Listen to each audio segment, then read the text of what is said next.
Hola docente y compañeros, reciban un cordial saludo. Mi nombre es Gerson Aley García, estudiante del área de Desarrollo Social Contemporáneo en la NRC 6961.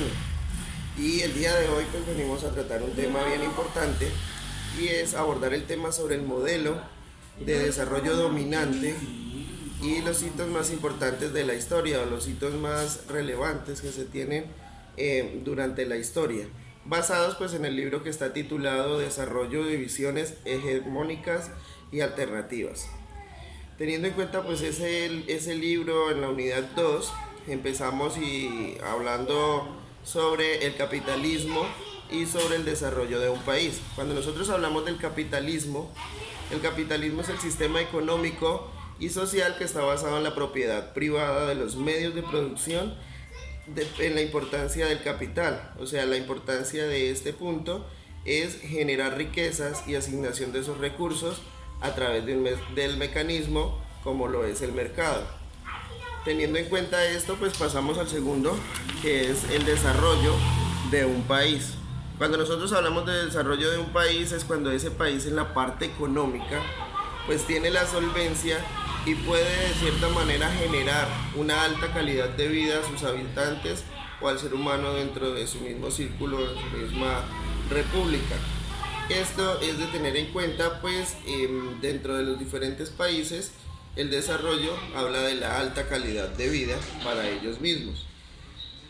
Teniendo claro esto, pues pasamos al primer hito que encontramos dentro del proceso, y el primer hito pues hablamos que en el siglo XVI la ideología se transformó completamente, y cuando hablamos de transformación pues hablamos de que pasamos a dividirnos de ricos y pobres.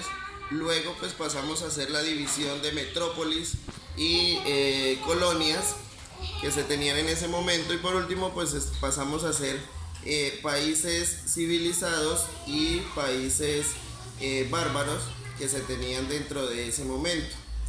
Teniendo en cuenta esto, en el siglo XIX, entre el siglo XIX y el siglo XX, se dio a conocer o nació el imperialismo, lo que hoy conocemos como el neoliberalismo.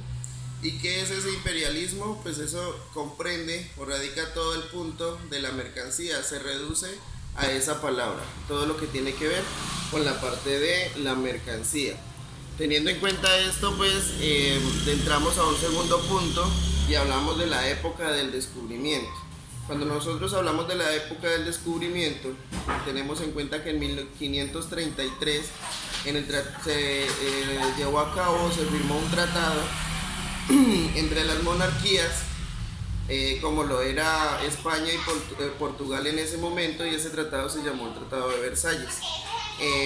Dentro de ese tratado pues se trataron diferentes temas y hablamos de la construcción de las periferias en los territorios. ¿Qué eran las periferias? Eran todos esos sitios que eran conquistados por los países desarrollados o por las monarquías en ese momento. ¿Y qué pasaba con esas periferias? Pues eran de cierta manera dominadas y se apoderaban de ellas y de sus riquezas. Lo que hacían era saquear todas sus riquezas, todos sus puntos, y esas riquezas pues eran exportadas hasta las metrópolis, teniendo en cuenta pues la situación que se vivía en ese momento. En pocas palabras, pues las periferias lo único que podían hacer era exportar sus productos hasta las metrópolis. En el siglo XIX pues también hablamos en la parte de América Latina. En América Latina los países dominantes expropiaron, dominaron y educaron a los mestizos e indios para conducirlos al desarrollo y al progreso de los demás países en ese momento. Y teniendo en cuenta esto, pues los países quisieron de cierta manera, los países o las repúblicas latinoamericanas, a través de la educación y la religión, pretendieron incluir el tema de países desarrollados y subdesarrollados, pero no se tuvo en cuenta en ese momento la hegemonía que teníamos por parte de los estadounidenses y de la comunidad europea, que en ese momento predominaron y pues empezaron a existir de cierta manera diferentes situaciones como las vemos hoy. Por ejemplo, que preferimos comprar o tener marcas de países como Estados Unidos y la parte de Europa que las nuestras propiamente. Por último, pues quiero hacer una reflexión conforme al video de Abuela Grillo, que nos habla o nos hace la reflexión de cuidar y proteger el agua en todas las ocasiones, protegerla de todos los males y de todos los ambientes que se viven. Hoy en día estamos maltratándola, estamos descuidándola y no tenemos un motivo claro para tenerla a diario esa posición del agua. Es hacer una reflexión sobre proteger esas fuentes hídricas en nuestro país y en el mundo. Muchas gracias.